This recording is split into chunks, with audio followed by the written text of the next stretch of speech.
I read from a very good book, one that I think is a work of art, by James Dillard Freeman, Prayer, the Master Key. Don't hear of it much anymore. I haven't heard about it since last time I talked about it. But I'd like to share with you a portion. This section of the book is entitled A Pebble or Two. When you've gotten a branch growing in a certain direction, it tends to keep right on growing in that direction unless you stop it. You have to stop it and stop it again and again. Ruthlessly prune it and keep on pruning it. And you have to encourage other branches to grow in other directions before you can get the tree to grow the way you want it to grow. Like a tree, you tend to keep on growing in the direction you have been growing in. When you have become what you do not wish to be, you want to keep on being what you are. It takes effort to change. Newton's laws of motion state that a body at rest will continue to rest. If you want it to move, you're going to have to use energy to set it in motion. Once you have set it in motion, it will continue to move in the direction in which it is moving. If you want to change its direction, you have to use energy. But once set in motion, a body continues to move. You have to make the greatest effort when it is hardest to make it. In the beginning, when you start to change yourself and your life, this is when you have to pray without ceasing. This is when you need eternal vigilance. An avalanche is not an avalanche when it commences. One pebble gets dislodged. It dislodges two more. They dislodge another half dozen. They dislodge 100 more. They dislodge, and they dislodge, and they dislodge, and then you have an avalanche. You can stem the avalanche when it is only a pebble or two. Once you have 10,000 pebbles and a score of boulders rolling down the hillside, run as you may, catching and holding and turning aside, the roaring avalanche runs faster and carries you with it to the bottom of the gully. Then there's nothing for you to do but gather yourself, aching and bruised, from the rocks and wreckage, and slowly, laboriously make your way back up the hill. But the avalanche was at first no more than a dislodged pebble. Stop the pebble, and you stop the avalanche.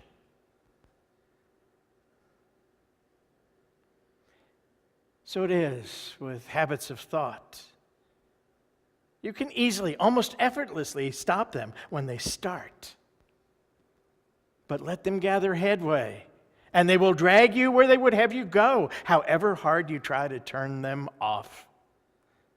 How little it takes to keep a powerful locomotive from moving when it first starts. The least obstruction set upon the track will stop it then. But let it gather power and roar at its full speed down the track, and almost nothing can stop it. When thoughts that lessen your aliveness begin to move through your head, this is the time to stop them. They then are mere pebbles of thought. If you let them run, they will loosen boulders, even cliff sides of destructive thinking, to roar through you and bear you down in an avalanche of negation. How do you stop them when they start? There's only one way. You become aware of what you are thinking. You become aware of the thoughts that are life-fostering. And you become aware of the thoughts that are life-negating. When life-negating thoughts begin, you prune them out.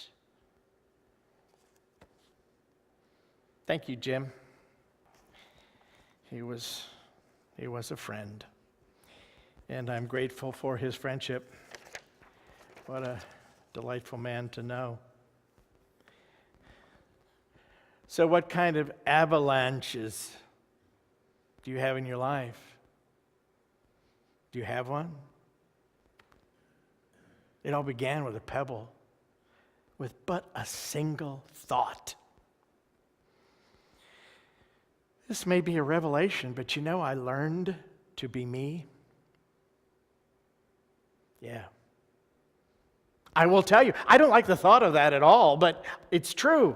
I learned to be me, thought by thought, building up opinions and habits until so much of what I do becomes automatic. And then you look at these things I do and say, oh, that's just like Greg. Greg does that. You learn to be you, one thought at a time. Oh, we don't learn to be ourselves consciously, no. But you know how it works. You have a situation in your life, and it's new. You try to figure out how to respond to it. You get through that one, and then another one comes along later on, and you remember how you did it the first time, and you do it again. I'm not saying it worked the first time. I'm not saying it's going to work the second time. Then it comes up, same situation over again sometime later, and you do the same thing. From there on, it's automatic. We keep doing the same things. We've learned to be us, a thought at a time. Jim Freeman says, you sow a thought and reap a habit.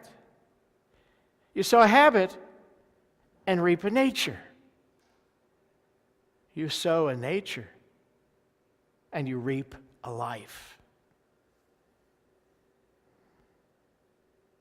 But just from one thought, I've got a whole life built on a habit, and I don't think I like it.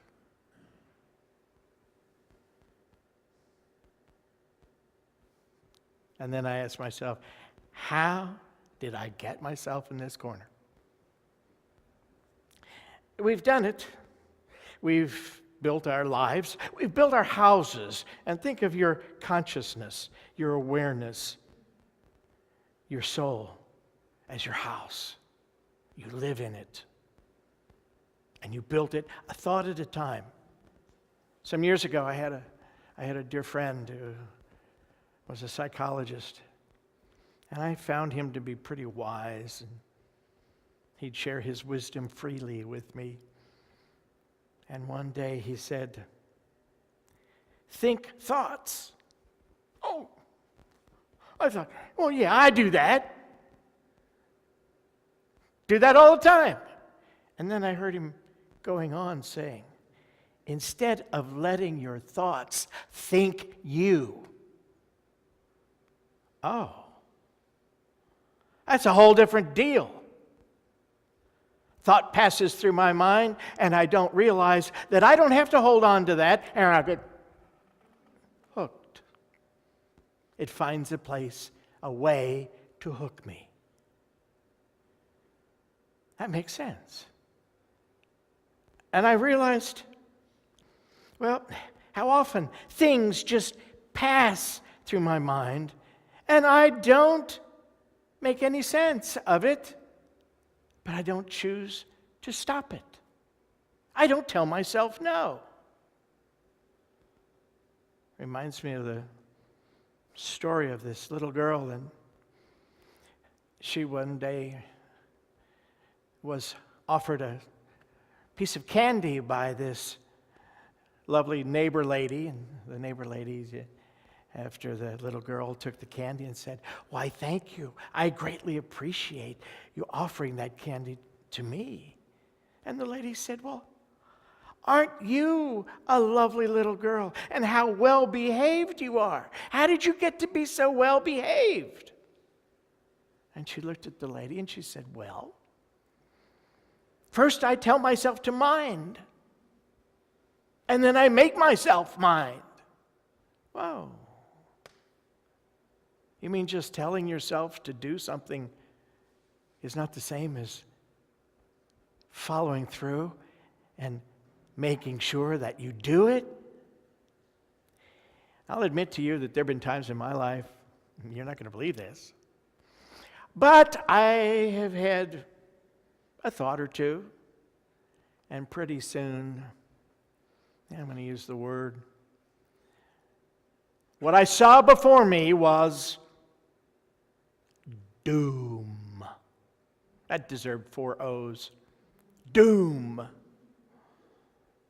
I know you've never done that before, but I have seen doom on the horizon. It might have been because somebody said something to me that triggered a negative response. It might be that something broke in my world. It might have been disappointment. It might have been loss of someone in my life. Doom. It's a case where I wasn't thinking a thought. I was letting a thought think me. And it wasn't a thought I wanted.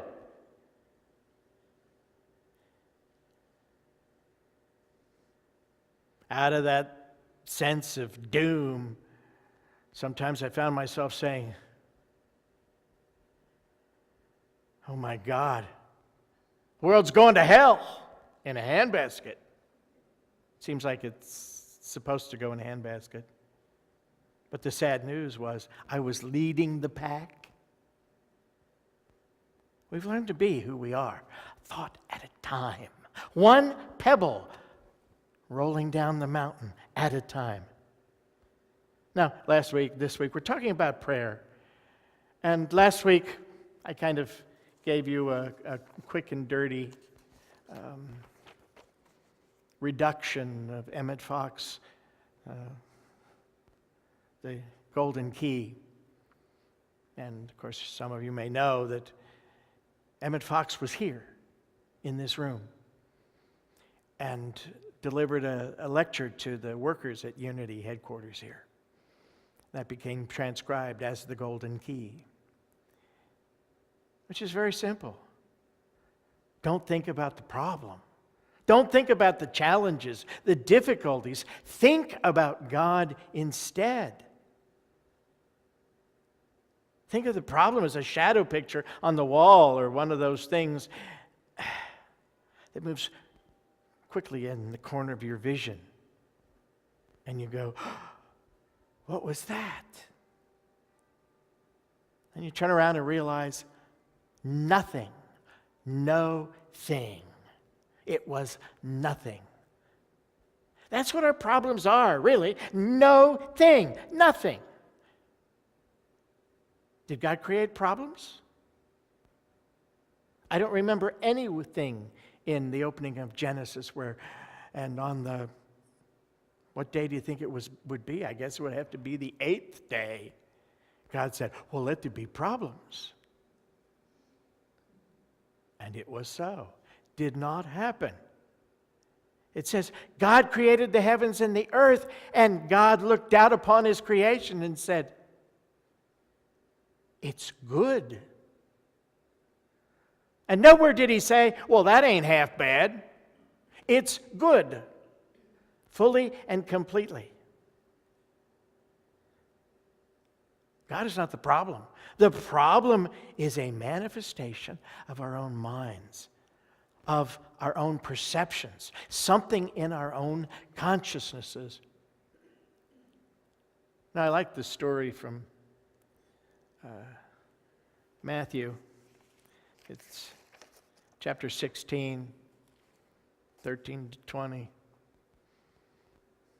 You may read it. I'd rather tell it to you. One of the things to do about problems is to pray. And one day Jesus was out with his good friends, and one of them was Peter. And he said, hey guys, who do people say that I am? One of the disciples said, "What do you mean?" "You know, people on the street, how they talk about me. Some people must have some real questions about what kind of guy I am. So what are those folks out there, the people on the streets, what are they saying about me?" "Well, some say you're Elijah." "Oh, really?" "Well, others say you're Moses or Jeremiah or one of the prophets." "Okay. Well, Peter, who do you say that I am?" "Thou art the Christ, the Son of the living God."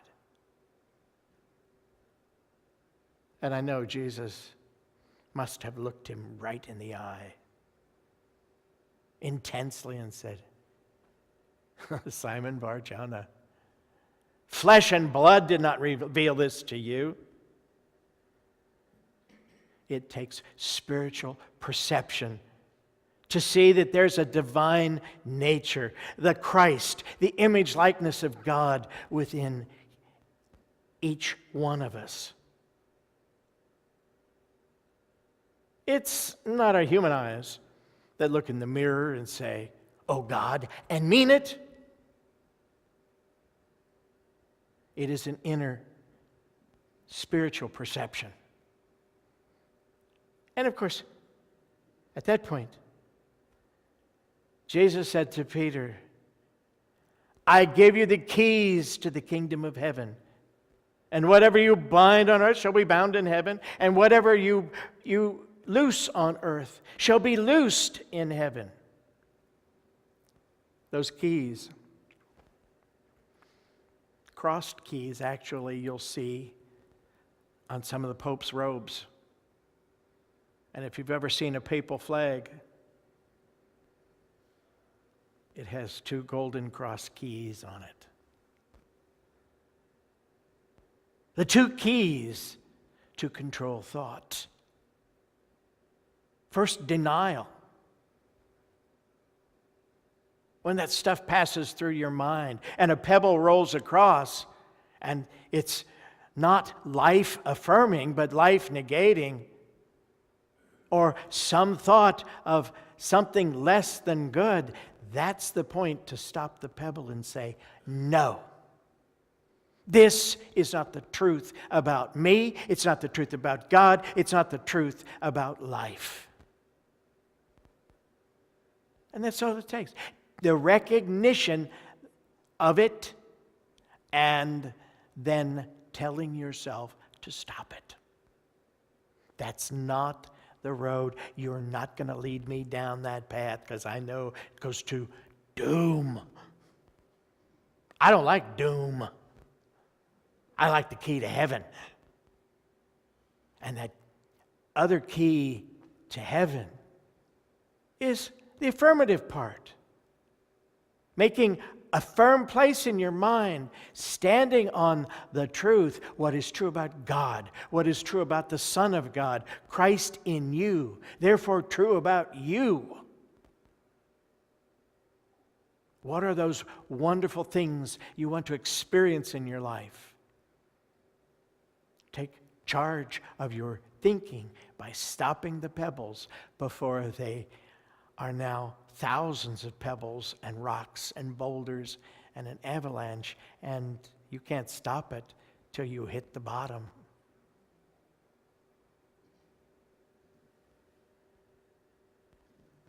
We have these tools to use, and the question is whether we use them or not.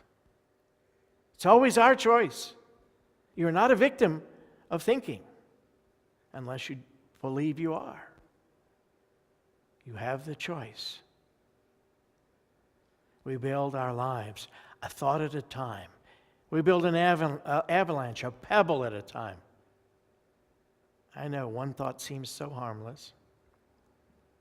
There's a book out a number of years ago, if I remember the title correctly, "You Can't Afford the Luxury of One Negative Thought." It's a long title. It's a good title. Because it's kind of like potato chips or really good cookies.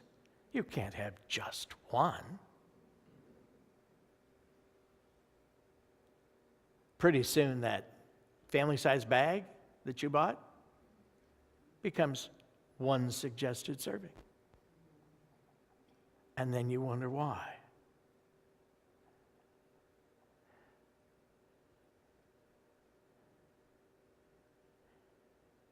When we affirm a truth, are we affirming it to make it true?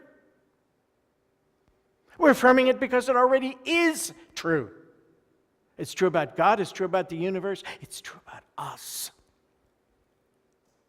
We're replacing something that is an error belief with something that is truth. We say, God is my health, I can't be sick. You know, that's kind of catchy. I'd like to tell you I just made that up, but you know where I got that, right? Thank you. Prayer of faith. God is my health, I can't be sick. Together, God is my health, I can't be sick. Well, we say that often enough, we'll make it true, right? No. It's already true. What we will do if we affirm it, make it firm in our consciousnesses, in our minds, and our hearts, we make it true for us. Then it's the foundation upon our lives rest. The rock. God is my health. I can't be sick. Wow.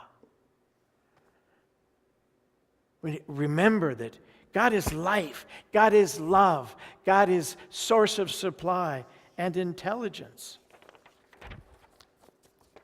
We pray, and I can tell you how many, well, there have been many times in my life I've prayed and prayed hard. And what I was praying hard for was for God to change.